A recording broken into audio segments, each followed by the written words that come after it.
Turn on your cams and order some nachos because today we're looking at the longest episode of Black Mirror yet. This is so exciting. Now, I've scoured the internet examining some of the different theories involving this film because, let's face it, the ending leaves a lot of unanswered questions, but none of them have mentioned this huge detail. None of the dates make any sense. The timeline of this film is completely off. What do I mean by that? Well, put on your tinfoil hats, ladies and gentlemen. It's time to look at some examples. When Alice, aka Lola_Lola, goes to meet Barnacle Bob at his hotel, she checks the calendar in her phone, where we can clearly see the current date, Saturday, September 13th, 2014. But this doesn't match up with her other calendar we saw her marking off earlier in the movie, which shows September 13th as a Wednesday. Not to mention her brother's birthday is shown here on Saturday, but earlier on it was on the Friday. Now you're probably thinking maybe that's just an error on the filmmaker or the art department, and I would be inclined to believe you if this didn't happen about a dozen more times in this movie.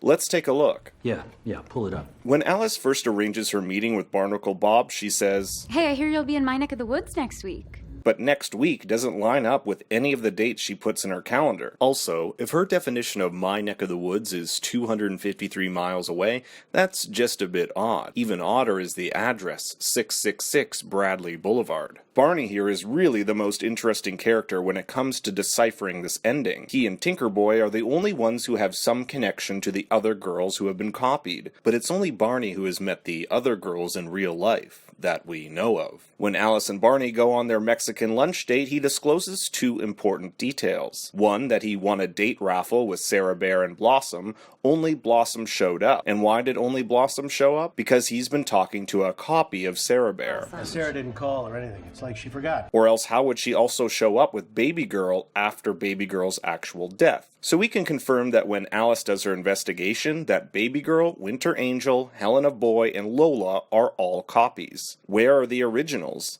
Now this is where I'm going to posit an insane theory, one which I call the algorithm theory. What we're watching isn't real. We're watching an algorithm, one that is evolving and becoming smarter, eventually taking over its previous version. All the copies then are of women who have died, making them good candidates to be copied since there's no original. Tinkerboy himself even says he knows who will make a good candidate to be copied. That's because good candidates are the ones who have died. But to fully understand this theory, we must examine Baby Girl, aka Hannah Darren, because we have actual proof that she died. When Alice first investigates her, we see this, a memorial webpage showing her year of birth and death, 1989 to 2014. But as she swipes down, on the same exact page, we see her day of passing being July 17th, 2015. If we're currently in 2014, how did Hannah die in the future? When Alice investigates further at the internet cafe, we see this article which shows a completely different date of birth, October of 1991,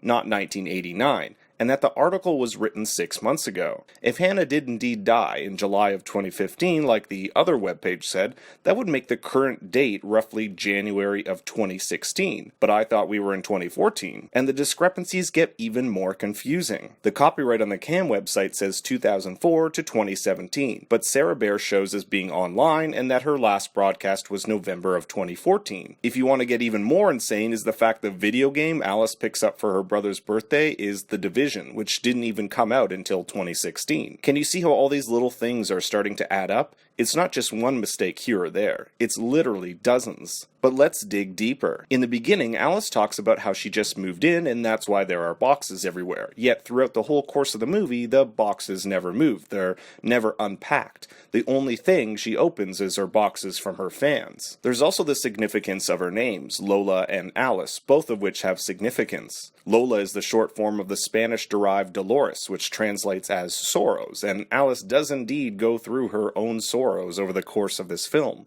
Dolores was also one of the titles given to the Virgin Mary, and funny enough, when Tinkerboy is caught having his happy time in the washroom, what does he say?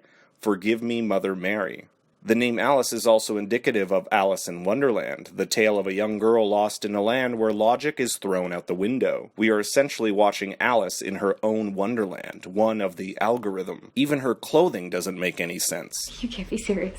The scene right before she confronts Tinkerboy, she's wearing her blue bird sweater, then somehow has changed into this, and then when she wakes up, she's back in her blue bird sweater again. Now it's possible she changed and then changed again into the thing she was wearing before, but I just find this odd. The algorithm theory relies on what Tinkerboy said about the algorithm itself. It takes every last detail about a person it can find online to best recreate how that person would act. And that could explain all these discrepancies. These are all the little bits of info the algorithm has taken and is now trying to put together logically. Tinkerboy even says that this is just all a test, and he's there to help her. Her algorithm is being tested, eventually taking on the previous version in the final confrontation with Lola. But one of the more gruesomely poetic things I found about this ending is what it says about vanity. In fact, the way Alice overcomes the previous algorithm is by destroying her vanity, aka breaking her nose, on her actual vanity. How's that for irony? So what do you guys think of this theory? I'm sure there's a ton of holes you can poke in it,